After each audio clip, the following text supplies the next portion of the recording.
Hey y'all, so today I am discussing the difference between the articles of incorporation and bylaws and why does it matter and what the heck are they? Let's talk about it today. Let's get into it.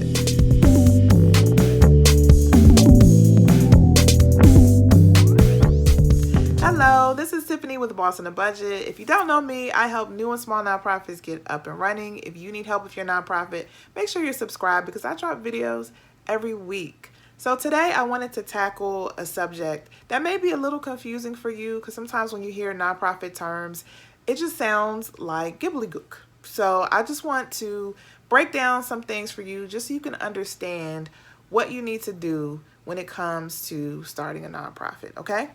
I also want you to wait till the end of the video because I'm going to share 2 tips in particular when you are writing your articles and when you're developing your bylaws. These 2 tips are things that you have to consider when you're creating your articles and your bylaws. If you don't do these things, you're going to run into a lot of trouble later. So I just wanted to share some tips just to help you avoid trouble and issues down the road. All right, so let's talk about what each one means first, and then I'll talk about how they're similar and how they're different. So your articles of incorporation is the document that you put together to establish your nonprofit corporation. So let's break this down a little bit. So when you decide that you want to be a nonprofit, you have to establish yourself as a business entity first. Now, there are different nonprofits. You just got to consider this, right? There are different types of nonprofits, but in most circumstances, if you are trying to be a charitable nonprofit, so you want to get 501c3 status, then you need to incorporate. You need to create a nonprofit corporation.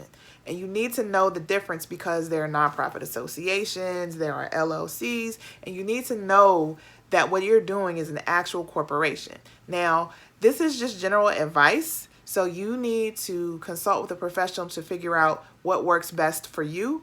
But in most circumstances, when people are starting a 501c3 nonprofit, they are starting a nonprofit corporation. Now, the onus is on you to go to the state that you're going to operate in and to figure out what business entity you need to set up, because every state is different and sometimes they call these things different terms. So in my state, it's called a non-stock corporation. It doesn't even have nonprofit in the title. So if you don't do your research, you may be completely confused and think you have to create a different type of structure than what you really should be creating. I want to pause here really quickly because I've used a lot of different terms. So if you need like the basics and you don't understand 501c3 status, you don't understand those things, I linked the video above that talks about terms that you should know when you're starting a nonprofit. And I'm also linking another video where I broke down the articles of incorporation and what goes in your articles of incorporation.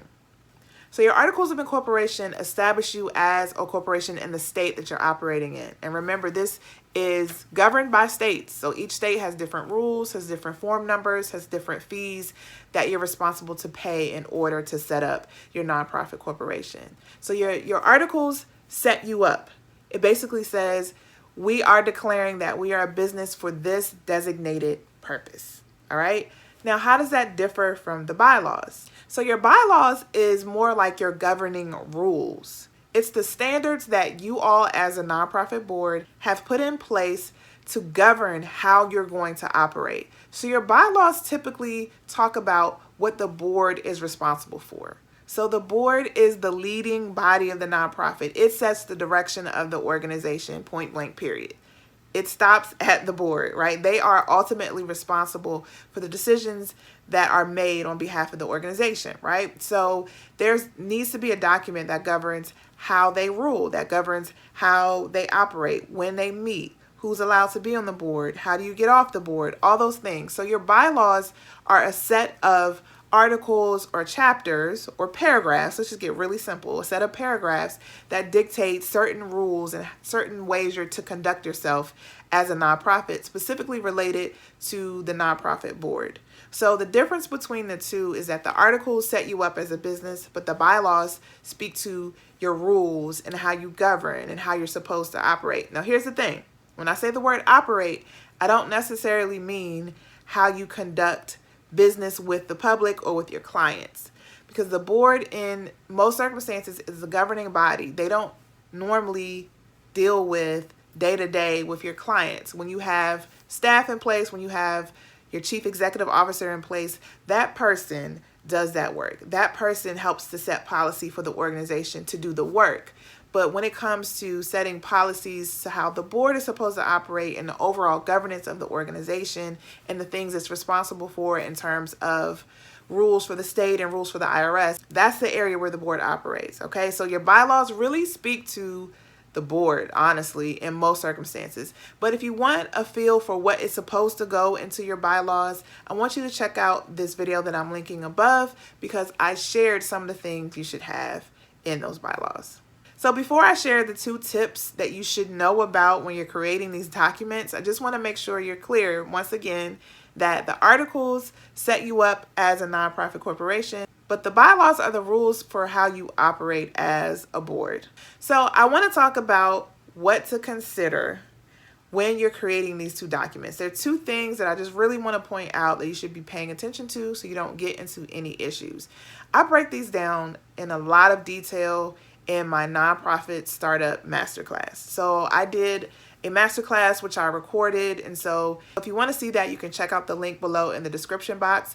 But I talked about what information needs to go in the articles and what you need to think about when you're creating your bylaws and setting up your board. So the first things first, with your articles, if you are planning to become a 501c3 tax exempt organization with the IRS, then there's certain language that the IRS requires to be in the articles of incorporation.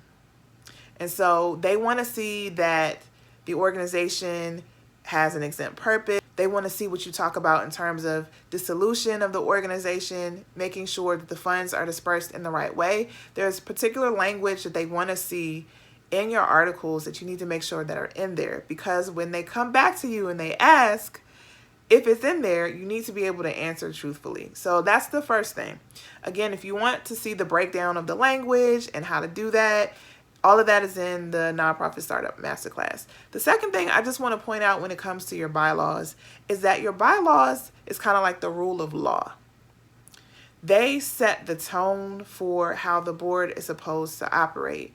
But your bylaws don't need to be changed like every month, right? It's not a document that you need to keep going back to, tweaking back and forth. So when you're creating your bylaws, you need to just put just enough in there that has the right parameters and boundaries for how you're supposed to operate, but you don't want to put so much in there that's so likely to change that you find yourself going back to the bylaws every 6 months to figure out, okay, this isn't working for us, so let's change this, or we're not operating this way, so we need to update this, or we need to consider if we need to do this anymore and vote on it, right? So you need to think about your bylaws as kind of a set in stone solid document that you do need to revisit just to make sure it's still relevant, but it shouldn't be every month or every quarter, right? So don't put so much detail in your bylaws that it takes forever for you to make any changes, or you have to go through a long, arduous process just to get things accomplished. So again, this is all a balance. I talk about a lot of this in the Nonprofit Startup Masterclass. You just want to make sure that you're not